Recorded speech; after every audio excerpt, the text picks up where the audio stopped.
Elisha. Having covered the lands of the sons of Gomer, let us now begin with the depiction of the lands of the sons of Jovan: Elisha, Tarshish, Hedom, and Rodanum. The first among them, Elisha, is identified as the land of Greece, and determining this poses no difficulties. Greece is considered the land, not the Greeks as a people, of whom a portion later resided in Asia Minor. The Greeks from Asia Minor, that is, the Ionians, are not known to the writers of the Old Testament. This is easily understandable because they did not represent a distinct land but were merely settled in a province of Phrygia, or Lydia. Elisha from Izarod is the land of Greece, which acquired this name from the Aeolians, not the Hellenes, or Greeks. On this matter, all scriptural scholars agree, without distinction, and this now leads us into the pre-Greek period. Very little is known about the origin of the Greeks, as well as their arrival in Europe and the time of that arrival. The author of An Ambitious History of Greece, Victor Deretic, states, "In Greek history, there is no certain date before 776 BCE, that is, before the Olympic era, and since then everything is doubtful until the 5th century BCE. Even during the time of the Trojan War, the Greeks had not yet taken control of Greece, which Homer calls Argos Pelasgian. The Greeks were found only in a part of Thessaly, and for the Thessalians, he says, they call them Myrmidons and Greeks.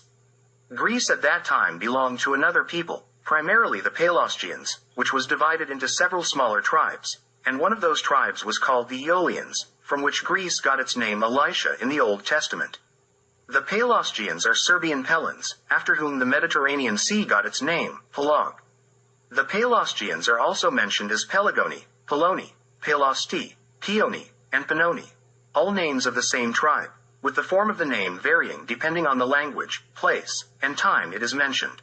Who the Pelasgians were and where they came from in Greece, the most concise answer to that question is found with Deretic. He says, "It was a great people, the Pelasgians, who, it seems, covered Asia Minor, Greece, and a part of Italy, where they left their language, from which both Greek and Latin were formed, as well as their gods, adopted by the Greeks and Italians." The oldest prophecy in Greece was that of Jupiter Dodonon, which Herodotus calls Pelasgian. According to ancient traditions, the Pelasgians are divided into numerous tribes, which, it seems, constituted the region south of the Danube, between the Adriatic and the Black Sea, into three main communities: Illyrians, Thracians, and Pelasgians.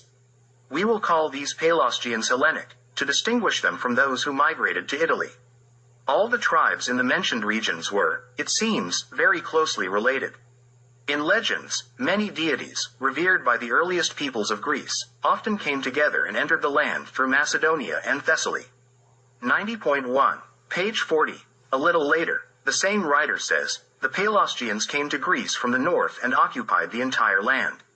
90.1, page 44. As for the Dodona oracle that Deretic mentions and calls it Jupiter's, it was the prophecy of the god Zeus and was not located in Greece but in Epirus, about 50 kilometers away from the Greek border. Aeschylus says that when Danaus arrived in the Peloponnese, he found the Pelasgians there and their king, Gelanor, who ruled the land from the river Strymon to Epirus and to the sea. For Danaus, like Cecrops, the Greeks say they came from Egypt to Greece. For Cadmus, they say he came to Greece from Phoenicia. Our opinion is that all three of them came to Greece from Crete, more precisely over Crete, as the time of their arrival falls during the peak of Cretan power when the Cretan dynasty of Minos held thalassocracy in the Aegean.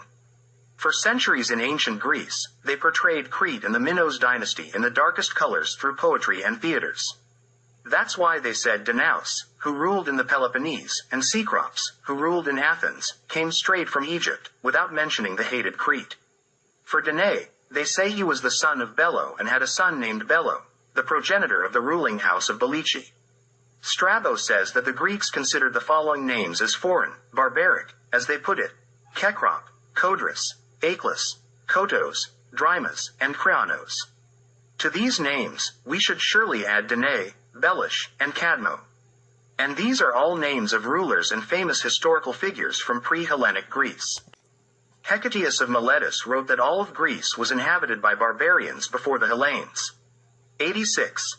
7. 8. About Crete, we will talk separately in another chapter, and now let's mention only two testimonies. Herodotus says that the whole of Crete was inhabited by barbarians. 39. I.173. Strabo says that the Pelasgians were on Crete. 86.11.152. We have already talked about the role of Crete in the maritime empire of the Minos dynasty. Diodorus says, the Athenians came from Say in Egypt, and they are the only Greeks who called their city, Osti, like Osti in Egypt. 110. I-Court 91. The social organization of the Athenians was the same, in 3 classes, as the social organization in Egypt. 110. I.93. Petus. Petus in the Iliad, the father of Menestheus, a participant in the Trojan War, was indeed an Egyptian who became an Athenian citizen and king. 110. I.93. Erechtheus, born in Egypt, became the king of Athens by saving Athens from famine, bringing wheat from Egypt, and they chose him as king out of gratitude. Eusebius provides the timeline of events in this manner. Cecrops ruled over Attica in 1552 BCE. After him, Crani ruled, and during his time, Attica was named Attis after Crani's daughter, Attis. Danaus's real name was Arme, and he arrived in the Peloponnese, Morea, in 1487 BCE. Diodorus says that Danaus fled from Egypt shortly before Cadmus, around the 15th century BCE, and initially came to the island of Rhodes before moving to Argos. Shortly after, Cadmus, the son of Agner, arrived in Rhodes and then came to Boeotia. 110. V. Court 58. A certain Triopas from Rhodes came to Thessaly as an ally of Deucalion's sons, helping them drive the Pelasgians out of Thessaly. After being expelled from Thessaly, he went to the region of Cnidus and founded Triopion. Using this place as a base, he conquered a part of Caria. 110. V. Court 61. Eusebius gives the year 1427 BCE for Cadmus's arrival in Thebes. Before coming to Boeotia, Cadmus, according to Eusebius, ruled for some time in the region around Sidon and Tyre.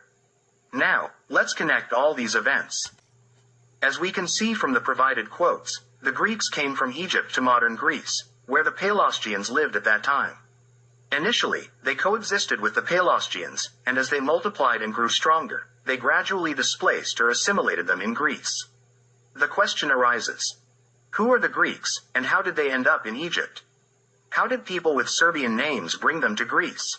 Thanks to the knowledge of history and linguistics, we can provide answers to all questions regarding the origin of the Greeks, something no one has attempted until now. First, let's look at the characteristics of the Greek language. William Ramsay, in Asian Elements in Greek Civilization, states, the Greek language is highly composite, and many words related to agriculture, beekeeping, metalworking, and so on, came to European Greece from Anatolia. 7b.st.7. These are fundamental concepts in the language of any nation.